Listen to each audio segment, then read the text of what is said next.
ಸರ್ಕಾರದ ಜಾಗವನ್ನ ಒತ್ತುವರಿ ಮಾಡಿಕೊಂಡು ಕಾಂಪೌಂಡ್ ಫಿಕ್ಸ್ ಮಾಡಿಕೊಂಡು ಲೆವೆಲ್ಗಳು ಮಾಡ್ತಾ ಇರ್ತಕ್ಕಂಥವ್ರು ಮುನಿಸ್ವಾಮಿ. ನೀವು ನಮ್ಮ ನಾಯಕರು ಎಸ್ ಎನ್ ನಾಣಿಸಮ್ಮಣ್ಣನವರು ಆ ರೀತಿಯಲ್ಲೂ ಮಾಡಿಲ್ಲ.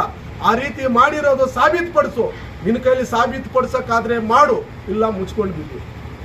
ಇದು ನಮ್ಮ ನೇರ ಸವಾಲು. ನೀನು ಸಂಸದನಾಗಿದ್ದಾಗಿಂದಲೂ ಸಹ ನಾವು ಹೇಳ್ತಾನೆ ಬರ್ತಾ ಇದ್ದೀವಿ, ಪ್ರೂವ್ ಮಾಡು ಅಂತ. ನಿನ್ನ ಕೈಲಿ ಯಾವುದೂ ಏನು ಮಾಡೋಕ್ಕಾಗಿಲ್ಲ. ಕುಣಿಲಾದವನು ನೆಲ ಡೊಂಕ ಅಂತ ಹೇಳಿದಾಗೆ ನಿನ್ನ ಕೈಯಲ್ಲಿ ಏನೂ ಮಾಡೋಕ್ಕಾಗ್ದಿದ್ದವರು ಸುಮ್ಮನೆ ಗಾಳಿಯಲ್ಲಿ ಗುಂಡಾರಿಸುವಂಥದ್ದನ್ನ ನೀನು ನಿಲ್ಲಿಸಬೇಕಾಗ್ತದೆ. ಇವತ್ತು ಮಾತನಾಡುವಾಗ ಹೇಳ್ತೀಯ, ಕೋಲಾರಿಂದ ಬಂಗಾರಪೇಟೆ ಟೌನಲ್ಲಿ ಬರೀ SN auto, SN ಟ್ರ್ಯಾಕ್ಟರ್ಗಳು, SN ಬುಲ್ಡೋಜರ್ಗಳು, SN ಎಲ್ಲ JCPಗಳು ಅಂತ ಹೇಳ್ತೀಯ. ಅಭಿವೃದ್ಧಿ ಕೆಲಸ ಮಾಡೋದಕ್ಕೆ ಯಾರ ಗಾಡಿ ಆದ್ರೆ ಏನು, ಯಾರ ವಾಹನಗಳಾದ್ರೆ ಏನು, ಈ ಬಂಗಾರಪೇಟೆ ಅಭಿವೃದ್ಧಿ ಆಗ್ತಾ ಇದೆ. ಅದನ್ನ ಅಭಿವೃದ್ಧಿ ಆಗೋದನ್ನ ಮೆಚ್ಕೋಬೇಕೇ ಹೊರತು ಈ ರೀತಿಯ ಅಲ್ಲುಗಳಿ ಅಂತದ್ದು ಬಹಳ ತಪ್ಪು.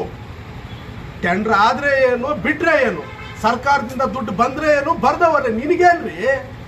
ಸರ್ಕಾರದಿಂದ ದುಡ್ಡು ಬಂದಿಲ್ಲ ಅಂದ್ರೆ ಕೆಲಸ ಮಾಡ್ತಾ ಇದಾರಲ್ಲ, ಅದಕ್ಕೆ ಮೆಚ್ಕೊಳ್ರಿ. ನೀನು ಯಾವ್ದಾದ್ರು ಸರ್ಕಾರದಿಂದ ಬಂದಿರೋದನ್ನೇ ನೀನು ಕೆಲಸ ಮಾಡಕ್ ಆಗಿಲ್ಲ ಅಂತ ಹೇಳಿದಾಗ ನೀನು ಯಾವ ಸೀಮೆ ರಾಜಕಾರಣಿವಿ ನೀವು? ಅದನ್ನು ಫಸ್ಟ್ ನೀವು ಮೊದಲು ತಿಳ್ಕೊಳ್ಳಿ. ಸುಮ್ಮನೆ ಗಾಳಿಯಲ್ಲಿ ಗುಂಡಾರಿಸಕ್ಕೆ ಬರಬೇಡಿ. ನೀವು ಪದೇ ಪದೇ ಒತ್ತುವರಿ ಎಲ್ಲಿದೆ ಅಂತ ಪ್ರೂವ್ ಮಾಡಪ್ಪ. ನೀನು ಪ್ರೂವ್ ಮಾಡ್ದೇನೆ ಗಾಳಿಯಲ್ಲಿ ಗುಂಡಾಡಿಸಿ ಮಾಧ್ಯಮದ ಮುಂದೆ ನೀನು ಶೋ ಅಪ್ ಕೊಟ್ಕೊಂಡು ಬಿಲ್ಡಪ್ ಕೊಟ್ಕೊಂಡು ಹೋಗ್ಬೇಡಣ್ಣ.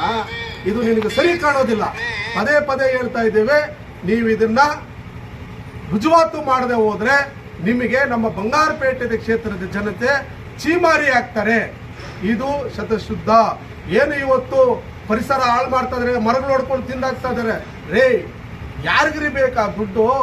ನಿಮ್ಮಂಥವರು ಎಲ್ಲೋ ಕಾಡುಗೋಡಿಯಿಂದ ಬಂದು ಬಂಗಾರಪೇಟೆಯಲ್ಲಿ ಮಾಡ್ತಾ ಇದೆಯಲ್ಲ, ಆ ರೀತಿ ಅನ್ಕೋಬೇಡ. ಬಂಗಾರಪೇಟೆ ನೆಲದಲ್ಲೇ ಹುಟ್ಟಿರ್ತಕ್ಕಂಥ ಎಸ್ ಎನ್ ನಾರಾಯಣಸ್ವಾಮಿಯವರು ಇಲ್ಲೇ ಮತದಾರರು, ಇಲ್ಲೇ ಜನಪ್ರತಿನಿಧಿ, ಇಲ್ಲೇ ಶಾಸಕರು. ನಿಮ್ಮ ರೀತಿ ಬೇರೆ ಎಲ್ಲೋ ಕಡೆಯಿಂದ ಬಂದು ಗಾಳಿಯಲ್ಲಿ ಹೋಗೋರಂಥವ್ರಲ್ಲ.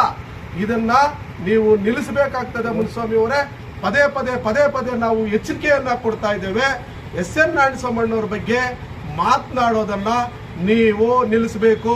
ಸಾರ್ವಜನಿಕರು ಇದರ ಬಗ್ಗೆ ತಪ್ಪು ಸಂದೇಶವನ್ನು ಕೊಡ್ತಾ ಇದ್ರಲ್ಲ, ನಿಮ್ಮ ವಿರುದ್ಧವಾಗಿ ನಾವು ಪ್ರತಿಭಟನೆಯನ್ನು ಕೂಡ ಮಾಡಲಿಕ್ಕೆ ನಾವು ಹಿಂಜರಿಯೋದಿಲ್ಲ.